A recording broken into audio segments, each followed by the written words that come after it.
নাথাকিব ইফালে উচ্চতৰ মাধ্যমিকত ছাত্ৰীৰ নাম ভৰ্তি হ'ব বিনামূলীয়া চৰকাৰে 10,000 টকা কৈ দিব ছাত্ৰীৰ একাউণ্টত মেট্ৰিকৰ ৰিজাল্ট দিব কোন তাৰিখে দিব 19, 20, 21 তাৰিখ মানে মেট্ৰিকৰ ৰিজাল্ট দিব ঠিক আছে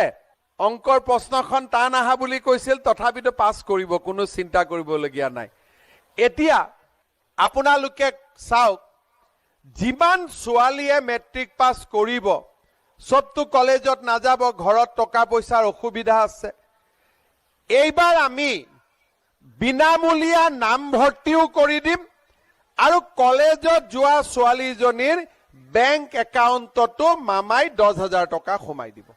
আৰু যিজনী ছোৱালী ডিগ্ৰীত নাম লগাব তাইক 12,500 টকা সোমাই দিম আৰু যোনে বিশ্ববিদ্যালয়ত পঢ়িব সেই ছোৱালীজনীক 25,000 টকা আমি বেংক একাউণ্টত দিম তাৰ মানে কি হ'ব ছোৱালীৰ পঢ়াৰ দায়িত্ব মামাই লব লৰাৰ পঢ়াৰ দায়িত্ব দেউতাক মাকে লব হ'ব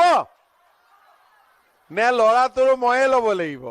মই আকৌ লৰাকেইটাৰ পুলিচ চাকৰি দায়িত্বটোহে লৈ আছিলো যে জুলাইত দৌৰক বুলি সিহঁতি হয় নে নহয় কি বেটা কি কৈ আছ তহঁতক দিব লাগিব তহঁতক বুলেটে দিব লাগিব ছোৱালীক স্কুটি দি তোক বুলেট দিব লাগিব ৰহ তহঁতি আকৌ বুলেট দিলে পিছত ছোৱালীহে উঠাবি মা দেউতাকতো নুঠাও যি লৰাই কবি যে আমাৰ বুলেটৰ পিছত আমাৰ মা উঠিব ই বুলেট পাব কিন্তু কোনে উঠাব মাক উঠাব নেকি হা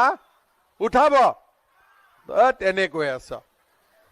আজিয়ে উঠাম বুলি ক'লে ছোৱালী আজিয়ে এৰি দিব গৈ পেলাই তহঁতক ব্ৰেকিং নিউজ প্ৰথম